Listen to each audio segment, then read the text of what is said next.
Court is now back in session. Witness, please testify to the court about everything you just saw. On the night of December 24th. Right, leave it to me. Please, Larry, don't mess this one up. I hate to admit it, but you're our last chance.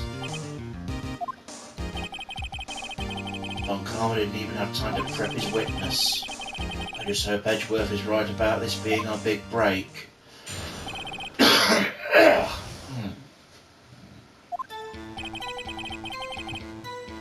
That night I was out on a boat on the lake. I was looking for something and I found it.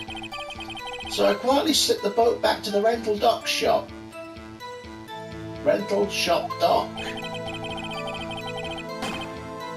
And then, as I was thinking of going home, I heard this bang. I looked out over the lake, but I didn't see a boat. So after I heard that single gunshot, I went home.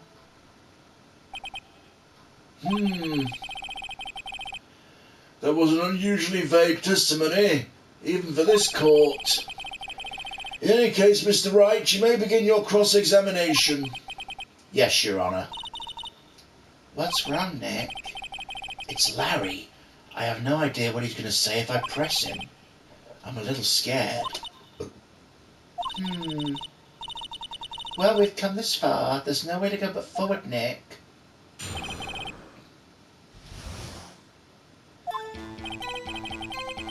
That night I was out on a boat on the lake. Something wrong, Mr. Wright? There were so many things wrong I don't even know where to begin. Well, okay, first of all, what time was it? Oh, it was after 11 when I went out on the boat. By that time, everyone had gone home for the night. So I waited until the coast was clear, so to speak. And why were you out on the boat at such a late hour? Looking for something, I found it. Looking for something? Yeah. Mr. Butts, what was it you were looking for? What the witness was searching for is irrelevant. Most likely he was hunting for this Gordy. That's surprisingly close to the truth, in a sense. This is all irrelevant. Let's get it over with.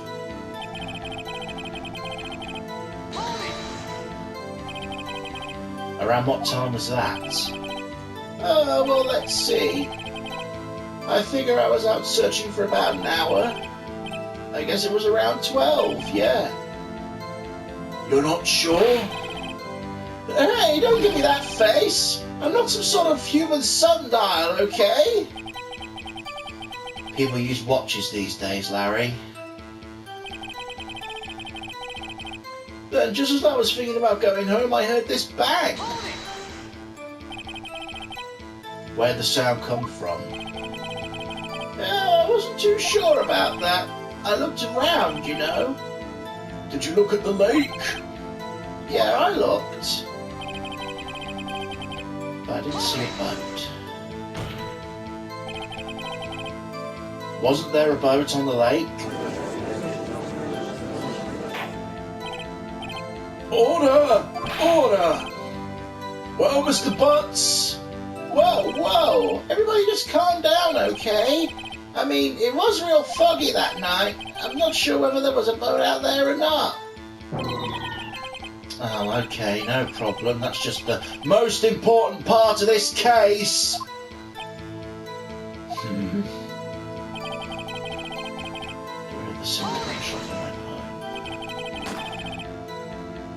So you only heard one bang, correct?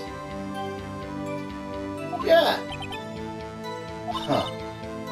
Well, Nick? It was a pretty wishy-washy testimony, wasn't it? I guess I should just start working on the contradictions. Sorry, I wish I could be more helpful. I wish I could call my sister.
gunshots just after midnight.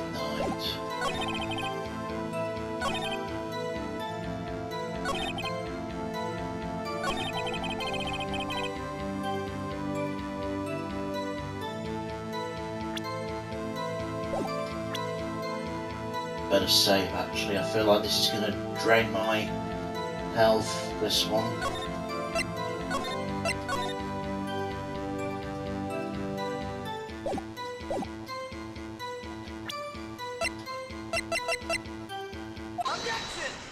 Yes! Wait a second, Larry. What? You only heard one bang, are you sure? That's what I said. But Miss Lotta Hart testified yesterday she heard 2 bangs. And the old man just now said the same thing. They both heard 2 gunshots that night. Huh? Were you even listening? Were you paying attention at all to what they said? Yo, Nick, please. Huh? You know, something's been bothering me. I'm a witness, see? I'm like a customer here.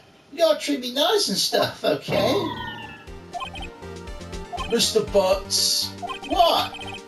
you only heard 1 gunshot. Are you sure? Well, tell you the truth, I'm not sure. Huh? Not sure? How can you not be sure? Yeah, well, I might have missed the other gunshot. I was listening to something else. Something else? My radio, dude, with my headphones. What? Order! Order! And stop that booing! Mr. Butts, you were listening to the radio with your headphones. Yeah, so what? Is that a crime? I listen to my radio. Everyone listens to the radio. What's the big deal? Mr. Von Karma, your opinion? Waste of time. I do not accept this witness nor his shoddy testimony. Well, Mr. Wright, should he continue the testimony? Obviously. Your Honour, please allow the witness to continue his testimony. Nothing is more pitiful than a lawyer who doesn't know when he's lost. Very well, Mr. Butts. Please give your testimony and be sure to include details like your radio. Right, leave it to me. I wouldn't if there were any other way out of this, believe me.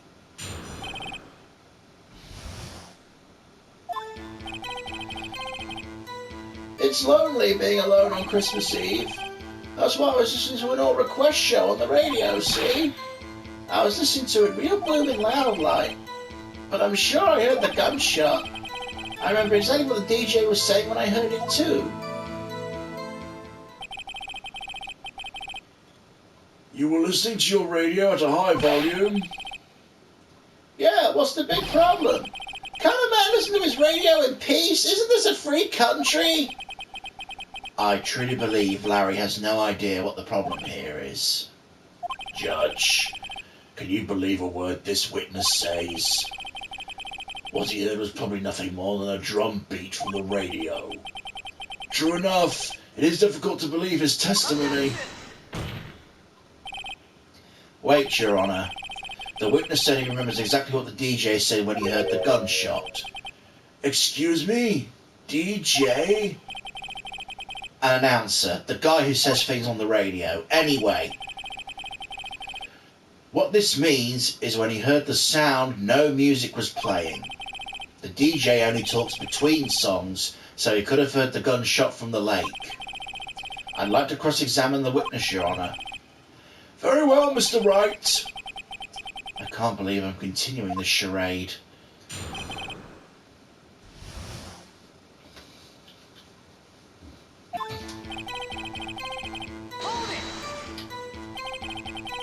So you turned on the radio? Right. I just wanted to hear someone's voice, you know. You don't know what it's like to be out there, alone, on Christmas Eve, alone. I shouldn't have said anything.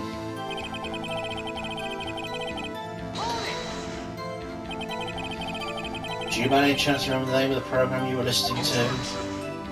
Thought he would. That has nothing to do with the case, Your Honour. Objection sustained. The witness was listening to the radio, that's all we need to know. Tell us, Mr. Butts, how loud was your radio set that night?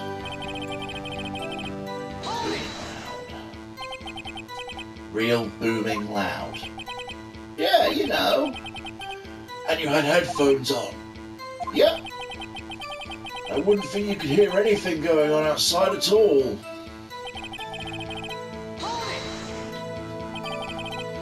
Can you prove that? No, of course you can't. No, I can't prove it. But I remember that moment real clear. I mean, while I was talking about it, it came back real clear to me, you know?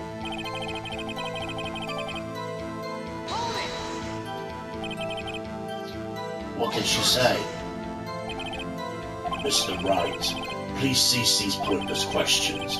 What possible good could knowing what a radio DJ said do us? Indeed, Mr. Von Karma has a point. I'll allow the question only if you see some reason why we should care. We should care, Your Honour, of course we should. Why? Well, how do you know if we don't ask, Fine, very well. Mr. Butts, please testify to the court. What was the radio announcer saying when you heard the gunshot? Just when she said, "Hey, it's almost Christmas," I heard the gunshot.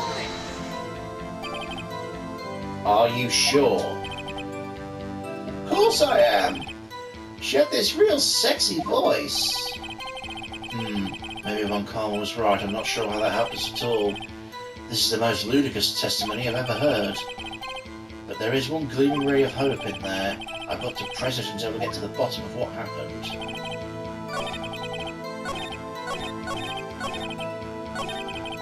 Oh shit.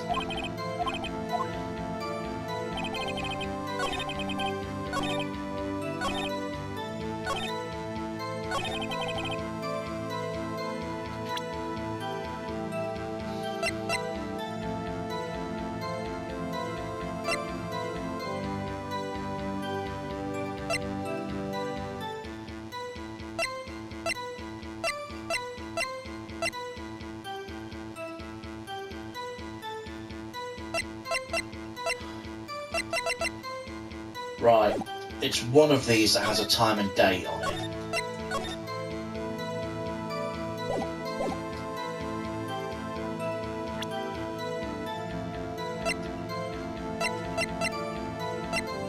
Objection! Yes, there we go. Larry, are you absolutely sure what you're saying is correct? Huh? What's with the face? You look scary, dude. If you're trying to scare me, you better know I don't scare that easily. Is something the matter, Mr. Wright? Your Honour, did you hear what the witness just said? DJ said, "Hey, it's almost Christmas," when he heard the gunshot. Indeed, and?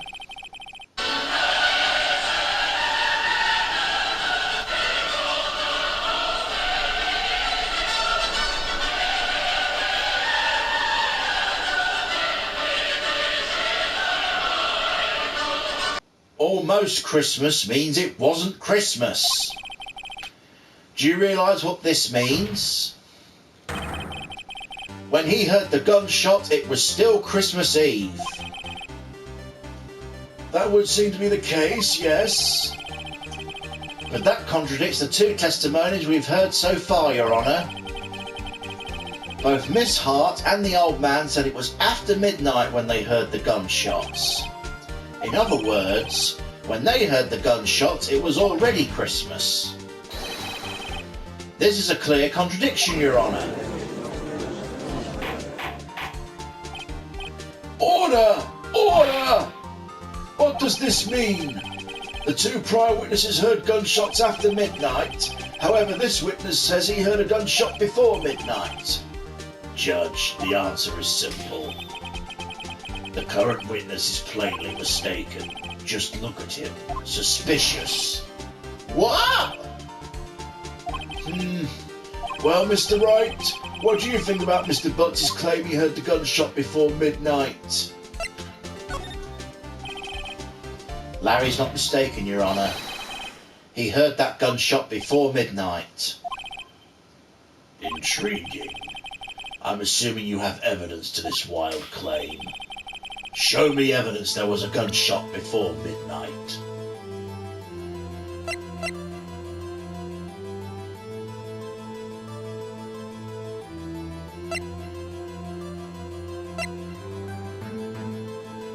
Empty lake. Look at this photograph. This was taken by our witness yesterday, Miss Lotta Hart, with her automatic camera. The timestamp on the photo reads December 24th, 11:50 p.m. Oh. But there's nothing on the lake in this picture. Your Honour, the real issue here is not why nothing is shown in this photograph. It is why this photograph exists at all. What do you mean? Your Honour, this photograph was taken by an automatic camera. The camera that was set to go off in response to loud noises. Ah! Correct. There was a loud noise on the lake at 11:50 p.m. That is why this photograph was taken. In other words, when Larry heard that gunshot, it was most definitely still Christmas Eve. Indeed. It would seem this is the case. Then where does that leave us? Miss Hart testified she heard the gunshots after midnight. Are you claiming she was mistaken? Not at all, Your Honour. In fact, the camera also triggered at 15 minutes after midnight. Your Honour, that night there were two sets of gunshots with a 25-minute pause between them. Why would this be? Don't be fooled, Judge. The camera was set to respond to loud noises. Yes? There is no proof that the loud noise at 11:50 was a gunshot. Why, the witness could have sneezed, triggering the camera. Hey, my nose was clear that night, man. Clear. Well, Mr. Wright, there's no turning back now. Clearly.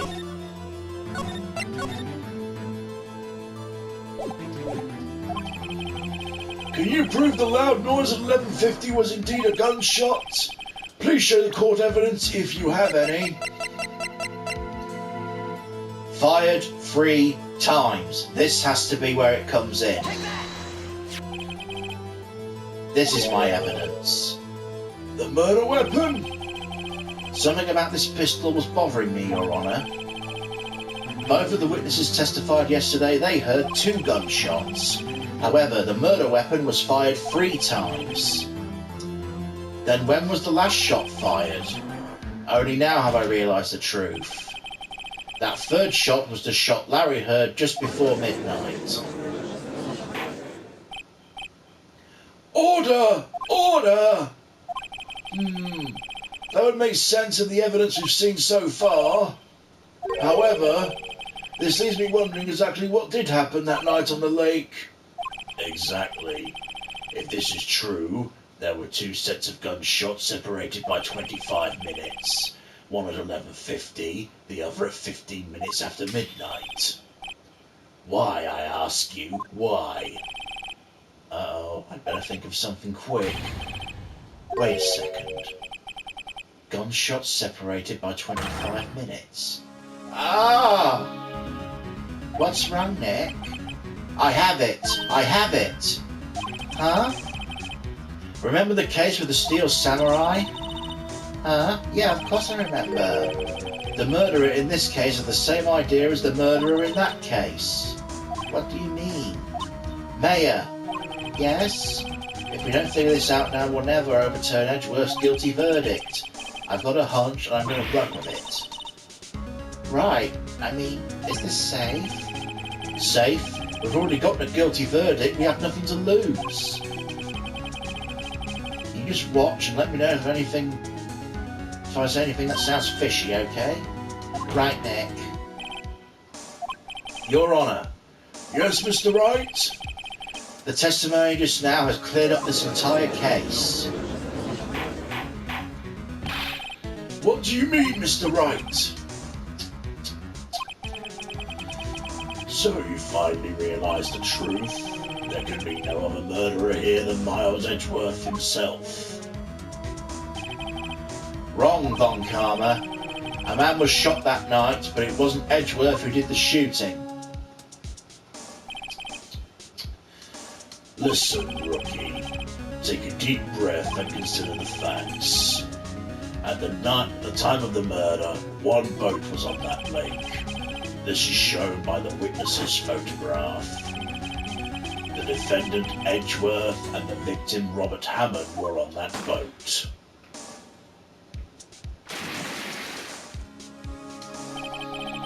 There was a gunshot fired from the boat and Robert Hammond fell into the lake. The distance of the shooting was 1 meter. It couldn't have been suicide. Well, the guilty party has to be the man on the boat.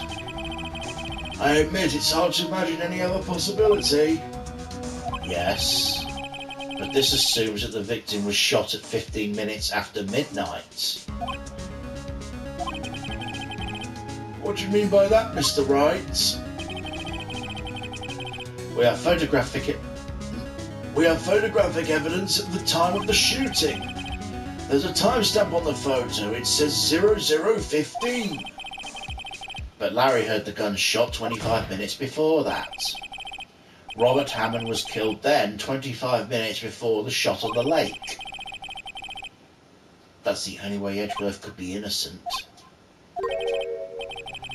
Mr. Wright, are you quite mad? Explain who the two men on the boat are.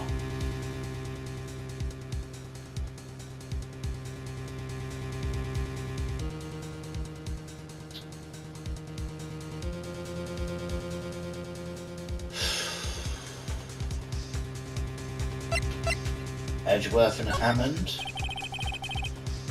Miles Edgeworth and Robert Hammond. Yes, I believe you are mad. This is exactly what I've been telling the court this whole time. You're agreeing with me, and yet what did you just say? Robert Hammond had been killed 25 minutes before the shot on the boat? Yes, that's what I said. I was just testing you, Von Karma. Mr. Wright, your client has already been declared guilty once. I'm going to have to... Oh, for fuck's sake. I'll ask you again. Edgeworth and the murderer, then. Of course it was Edgeworth and the murderer. After the murderer killed Robert Hammond at 11:50, he assumed the guise of Mr. Hammond and met Edgeworth. What? Are you serious? Yes, Edgeworth won't tell us why he went to the lake that night, however I have a hunch. That night Robert Hammond called Edgeworth to the lake. Now Edgeworth didn't know Robert Hammond's face that well. That's why he didn't suspect anything when the murderer took Robert Hammond's place. I'm not sure what to make of all this. Ludicrous. Mr. Wright, tell us the name of the murderer then. The murderer's name? Right, it's... I don't know. Actually, I don't know the murderer's name. You don't know? Ah, again you waste my time. I don't know because he's never told us. The murderer is the caretaker of the boat shop, that old man. At 11:50, he was the one who killed Robert Hammond. The caretaker of the boat shop? where did he do this? Why weren't there any boats on the lake then? Why would he have to go all the way out to the lake just to shoot someone? May I suggest the real scene of this crime was not on the boat? What? Where did the murder take place?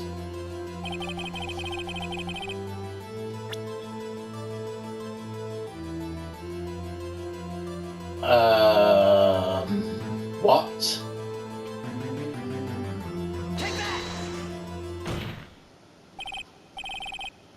Here, of course, the boat shop, where he lives. That way he could meet with the victim without anyone seeing. Do you have proof that the boat shop was the scene of the crime? Recall Larry's testimony, if you will.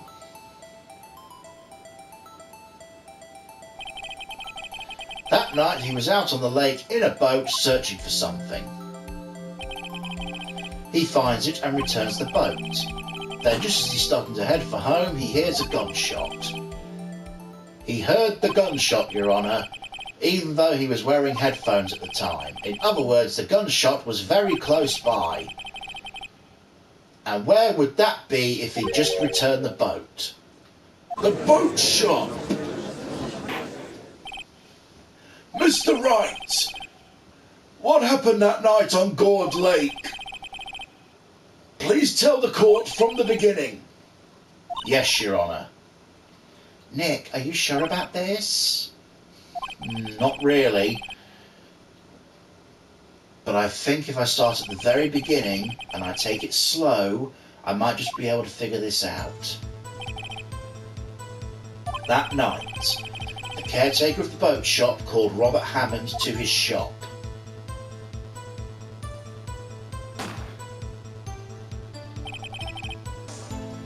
This was around 11:50. That was when the gunshot that Larry heard was fired. After that, the caretaker put on Robert Hammond's coat and became Robert Hammond. Then he got in the boat with Edgeworth and went out into the middle of the lake. Then who fired the pistol on the boat, Mr. Wright?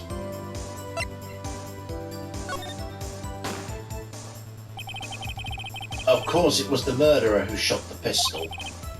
He shot twice, both missed Edgeworth on purpose. Wait a minute. Yes? Why would he shoot twice if he didn't mean to hit anyone? Details.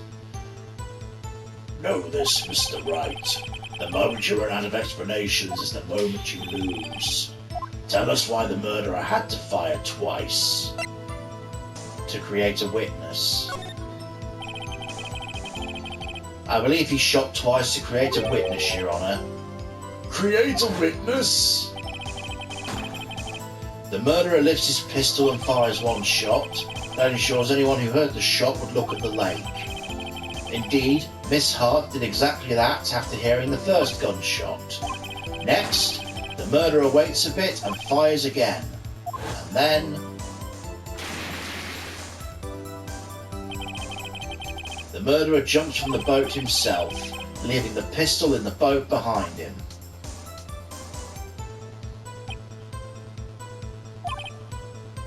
I see. To someone looking from the edge of the lake, it would appear that one of the men on the boat had shot the other. The murderer didn't know about the automatic camera, of course. That's why he shot twice to draw attention to the boat. Once you realise that, everything else falls into place. The boat shop caretaker swam back to the shop. He put Mr. Hammond's wet coat back on the body and threw the body into the lake. This is what happened, Your Honour. These are the events that transpired that night on Gourd Lake.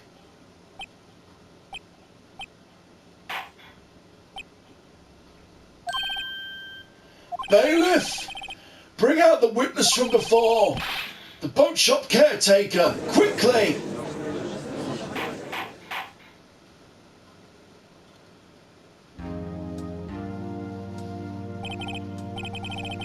Very well. While we're waiting for the caretaker, I'd like to ask the defendant Miles Edgeworth a few questions. Mr. Edgeworth, please take the stand. Mr. Edgeworth, you heard what the defense has said? Yes. Well, why did you go to the lake that night? What Wright has said was mostly correct. Astonishingly so, actually. Yes. Several days ago, I received a letter. The letter was signed Robert Hammond. He asked me to come to the boat shop by the lake that midnight on Christmas Eve. He said he had something important to discuss with me. Something important? I'm sorry, I can't say what it was. Your Honour, sir! Bailiff, we are conducting a trial here. I ask you to remain quiet. The witness has disappeared. He isn't at the boat shop either. What? What should I do? Find him quickly! We can't allow him to get away!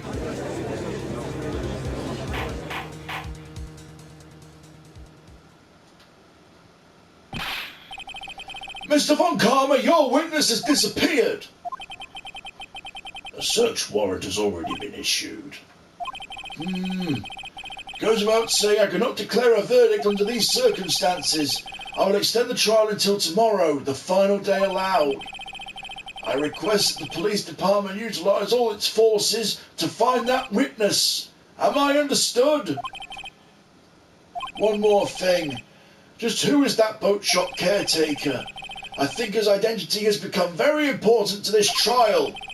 I want him, and I want to know who he is. Very well. Court is adjourned.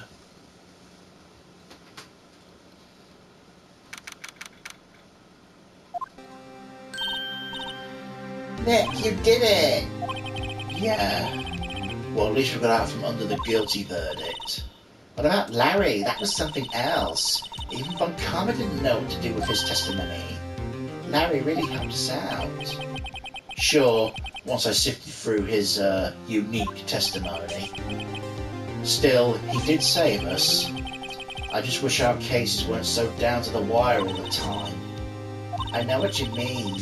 Sometimes I feel like it's us on trial instead of the clients.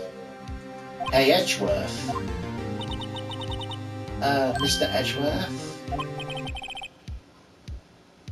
Did you say something? Don't look so pained. I mean, it looks like you're probably going to get off the hook. You can try and smile a little bit. I'm sorry, but I fear it's not over for me yet. What do you mean? Right. There is something that's been troubling me for a long time now. I don't know whether or not to tell you. Edgeworth? No, there's so little time left. I want to tell you to get it off my chest, but... I can't make up my mind. What is this about, Edgeworth?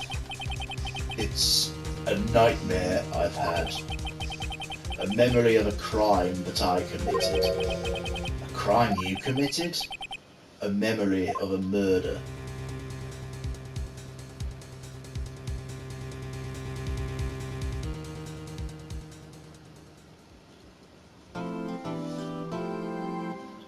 What the fuck?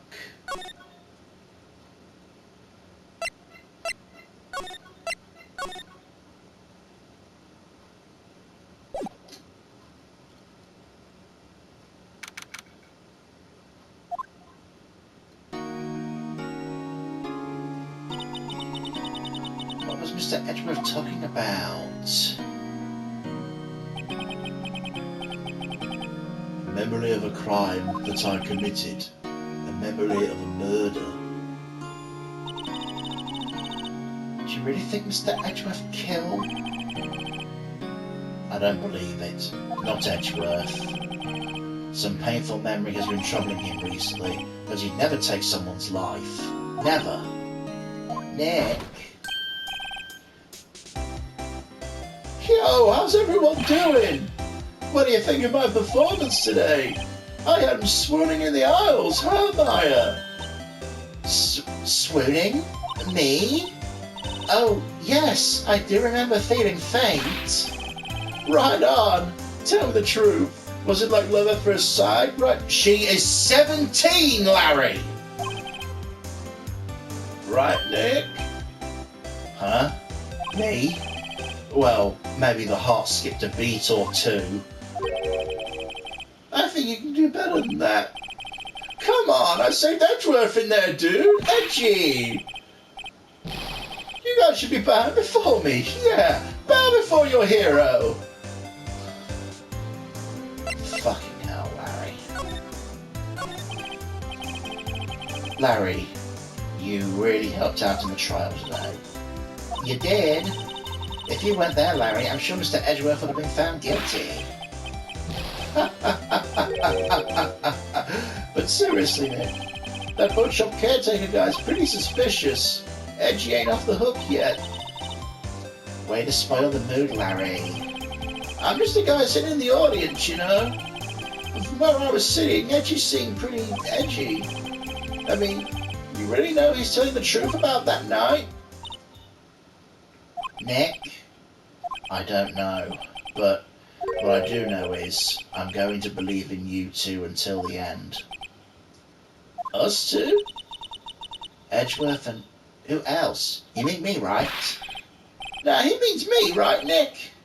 Yeah, you, Larry. Not me? But why you, Larry? Huh? Actually, yeah, why me, Nick? Enough of the silent treatment! Nick, why do you trust Mr. Edgeworth so much? He's changed recently, true, but when we first met him he was kind of a jerk, don't you think? You didn't know him back then. Back when he wanted to become a defense attorney. Wait, that was when you two were classmates? Yeah, in grade school. They saved me, Miles and Larry. They saved me and I'll never forget it. That's why I became a defense attorney, you know. What? Hey Larry, what's he talking about? Huh? Oh, sorry, I kind of forgot. Okay, Nick, out with it. I'm going to hear this story today and that's final. Okay. It's kind of a long story, so hang in there. It was the very end of 3rd grade. I was on trial. A class trial. Class trial? You remember, Larry? Spring, end of 3rd grade. A kid in our class got his lunch money stolen. Lunch money? Our school was really small. Every month, kids would bring an envelope with money for lunch from home. Huh, I see. Anyway, this kid's envelope disappeared with $38 still inside. Oh yeah, now that you mention it, I do remember that. I can see why you'd forget, Bo. You were out of school that day. Anyway, the envelope had been stolen during PE class. I was coming down with a cold, so I'd skip PE that day. I was the only one not in the class. So they thought you did it? Yeah, the kids in class said I should be put on trial. Trial? So the next day we held a classroom trial with me as a defendant.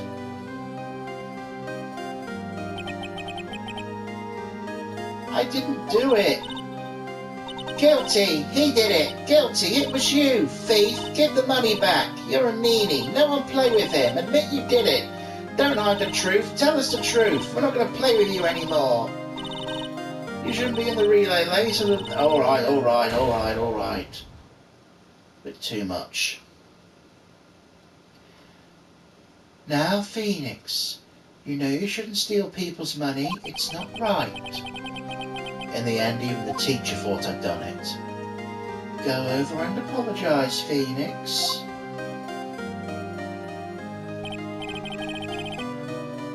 I didn't know what was happening. I was so sad I couldn't stop crying. Everyone was staring at me like I'd done it. I tried to apologise. I went to where the boy whose money had been stolen was sitting. That's when it happened. You shouldn't have to apologise.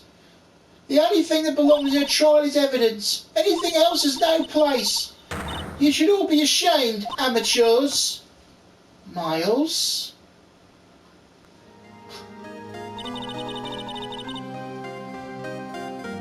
It wasn't you who stole my money, was it? No. Then you shouldn't apologise. Everyone's been shouting at you like you did it, but no one has any proof. That is why, Your Honour, this boy is innocent. But Miles, it was your money that was stolen. Yeah, he did it. He's the one. We don't need proof. Make him say he's sorry.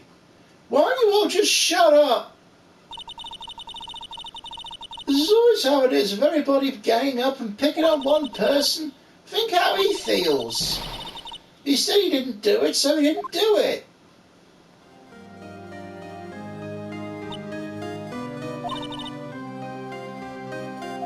Very well. I'll replace the money myself. This class trial is over. That's how it happened. After that, the three of us were the best of friends. Wow, I had no idea. Yeah, I had no idea either. I mean, I forgot. That's when I learned what it meant to be alone. Totally alone, without a friend in the world. You did a good thing, Larry. Yeah, well, I was just lucky I took the day off from school. If I'd been there, they would have thought I'd done it. So I took it kind of personally, see?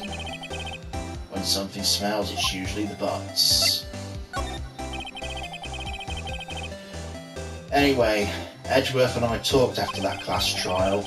That's when I heard his father was a defence attorney. I remember his eyes would shine when he talked about his father. I'm going to become a defence attorney just like my father. A famous defence attorney. Then a few months later he suddenly transferred to another school. The DL6 incident. Right. I'm not sure, but the transfer probably had to do with his father's death. That's so sad. It was several years later when I heard Edgeworth's name again. There was an article about him in the newspaper. The headline was something like, "Dark Suspicions of a Demon Attorney." Fabricating evidence, manipulating testimonies, covering up facts. The article said he'd do anything to get a guilty verdict. Anything. But why? What happened? That's not the Edgy I used to know at all. That's what I thought too. I tried to get in touch with him I don't know how many times. He never replied. I guess he didn't want to see his old friends. I couldn't just drop it though. I wanted to meet him, to learn why he'd become who he became. That's when I decided. Wait, you don't mean... Yeah. That's why?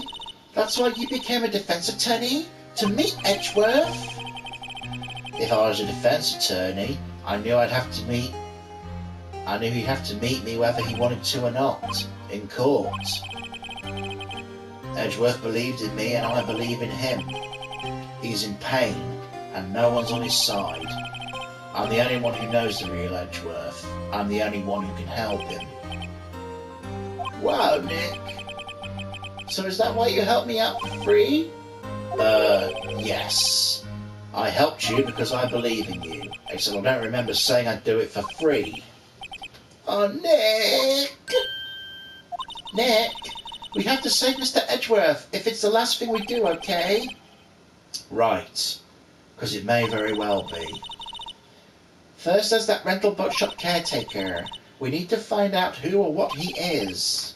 I'll settle for who. I guess we can clean out some of this evidence I no longer need. You really shouldn't do that. But I guess for the sake of gameplay, I guess.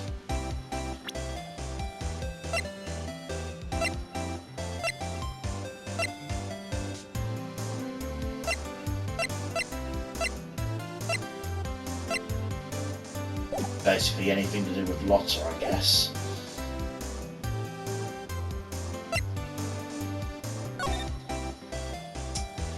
Okay.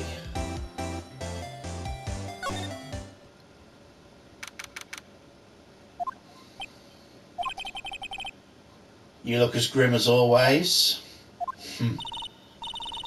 Mr. Edgeworth, I heard the story about the class trial. Class trial? What do you mean? You don't remember? No, I don't.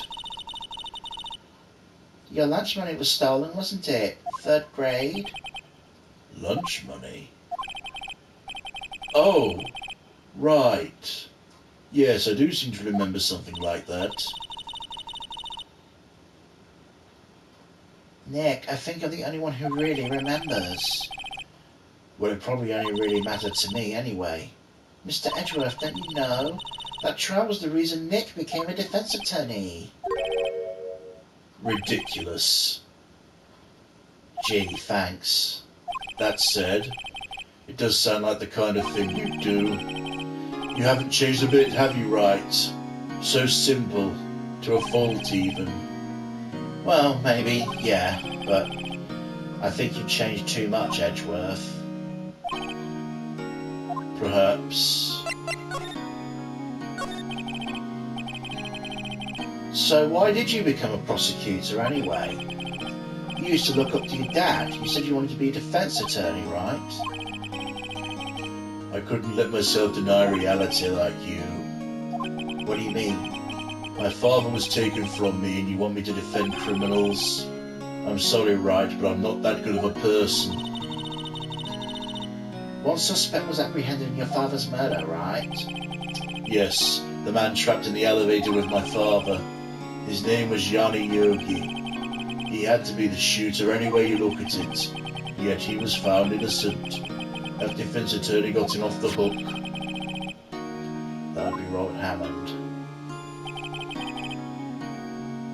On that day, 15 years ago,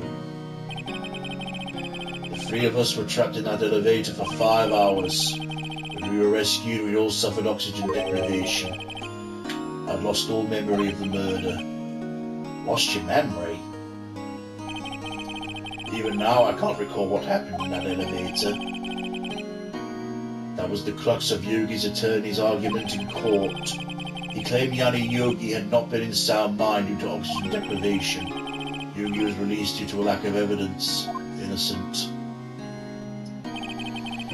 That was when I changed my mind. I started to hate defense attorneys. What's your relationship with Von Karma? He's my teacher and a man who deserves respect. I learned everything I know from courtroom techniques from him. So he's like my sister was to you, Nick? He is a perfectionist in all things. In court, in his personal life, he's obsessed with doing everything perfectly. Perfectly, huh? In all the cases he's taken on, none were left unsolved. Not one suspect declared innocent, ever. But that's... I know. It's possible some of the suspects were indeed innocent. However, it is impossible for us to accurately determine that in every case. All Von Karma does is his job, to find the suspect guilty perfectly. In any case, it's nigh well impossible to find a weakness in him. Should a weakness appear, he would do everything in his power to make it go away. Edgeworth? If what you're saying is true, you're headed for a guilty sentence tomorrow. He's right. Now's not the time to press the enemy, Mr. Edgeworth. It's a strange situation in which I find myself, I'll admit. No kidding.